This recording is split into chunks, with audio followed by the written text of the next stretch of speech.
You ever try and have a real conversation with someone who's clearly stuck in their old beliefs? And no matter what you say, it feels like you're talking to a wall. You walk away frustrated thinking, there's no fixing people like that. There's just no way. But here's the truth: shouting someone down has never changed their mind. Canceling people doesn't make them vanish, it just pushes them into an echo chamber where their ideas harden instead of evolve.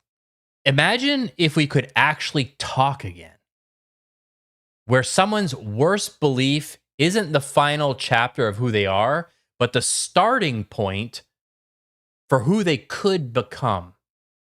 Right now, outrage wins because it feels good. It gives us that hit of moral high ground. But the second someone feels attacked, their brain stops listening and it starts defending. So in this video, I want to break down why patience isn't weakness, why conversation changes more hearts and minds than cancellation ever will, and how giving people time to grow might be the most rebellious thing you can do today. I used to think the louder arguments were the ones that would win. But the older I get, the more I realize empathy isn't surrender, it's a strategy. Stick around because I'm going to show you why labeling someone a bigot means you've already lost. You've already lost the chance to change their mind, and how you can stand your ground without closing your own mind. Let's break it down. So there's definitely like a culture of outrage these days. We live in a time where outrage is currency. The angrier you sound, the more attention you get. Every platform rewards the loudest voice, not the most thoughtful one. People don't just want to be right, they want to crush the other side. And the moment someone says something we don't like, the internet lines up to screenshot, repost, and destroy.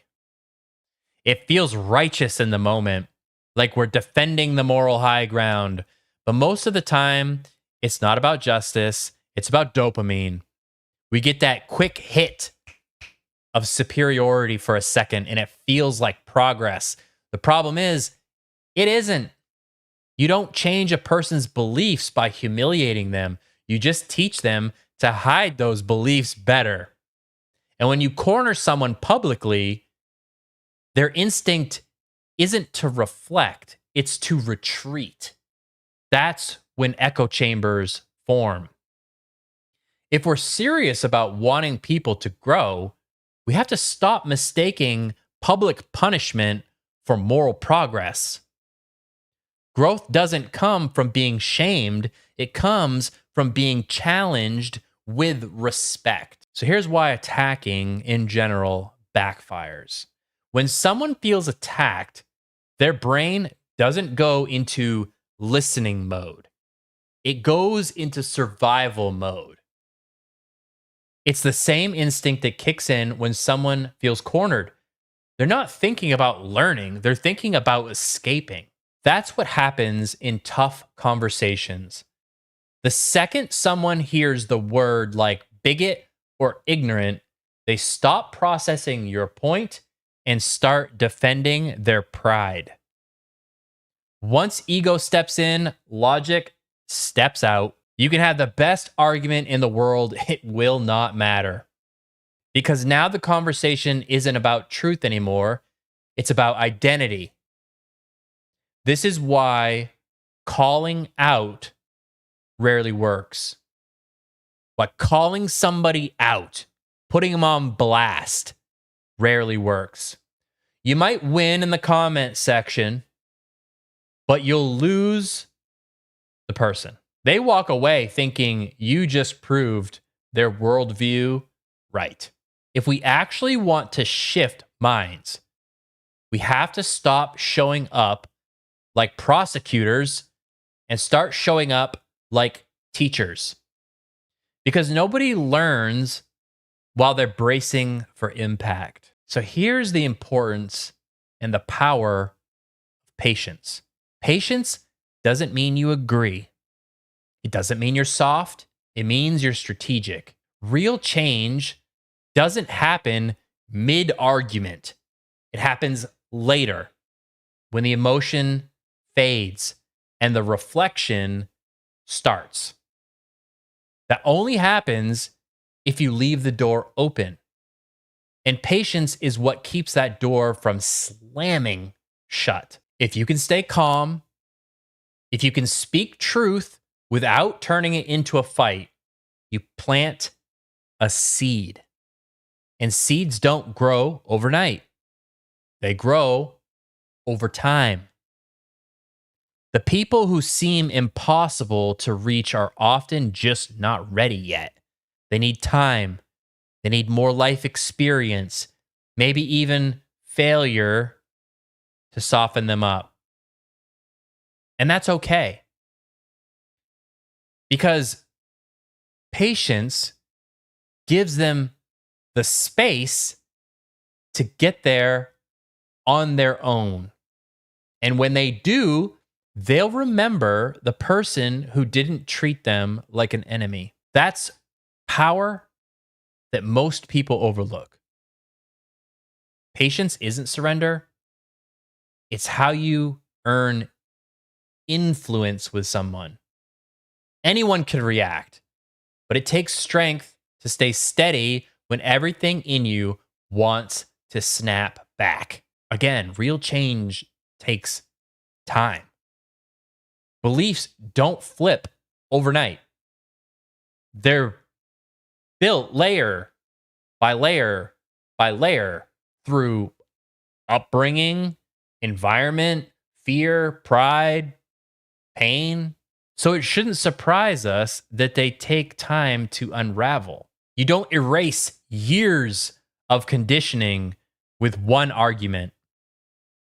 You do it through repetition, consistency, exposure.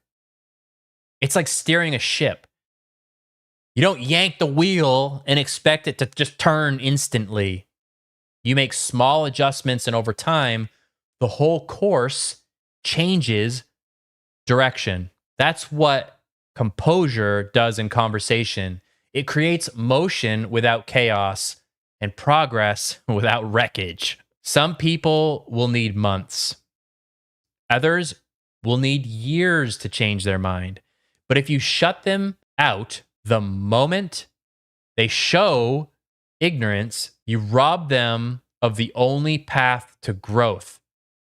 Exposure to someone different who's willing to talk and not just argue. That's the path. Every time you listen before reacting, you show what maturity looks like. People don't remember who yelled the loudest. They remember who stayed grounded when everyone else lost their mind. Real change happens quietly, like we said, in reflection, not in confrontation. Patience doesn't mean you sit there and take abuse, though. Like, you have to have boundaries and you have to have balance. It's super important. There's a difference between giving someone space to grow and letting them poison your peace. You can hold space for someone without holding onto their negativity. You can keep the door open without standing in it. Because at some point, it's not about changing their mind, it's about protecting your own. There is a line. It does get to a certain point. You stay calm, you stay respectful, but you stay firm. You don't have to match someone's disrespect to keep your dignity. You don't have to shout to prove your strength. The goal isn't to win. It's to walk away knowing you didn't become the thing you're trying to fix. You lead by example instead of by emotion. That's the real mark of strength. not how loud you can be, but how much peace you can hold when the world's trying its best to shake it out of you. Listen, bigotry is a set of beliefs. It's not a blood type or skin color. And beliefs can change, but only if we stop treating people like they're beyond saving. You don't have to agree with someone to treat them like a human being. You don't have to tolerate their behavior to leave room for them to grow. That middle ground, that space between anger and acceptance, that is where influence lives. You can't shame someone into changing their mind. You can model something worth changing for, though. You can prove that calm doesn't mean weak, it means controlled. So listen, the next time you run into someone whose views make your blood boil, I want you to remember this. They might never change because of you. But if you handle it right, they might start to question themselves because of how you handled it. That's the long game. That's real influence. And that's how you lead, not by shouting louder, but by standing taller, standing for what you believe in. Thanks so much for watching.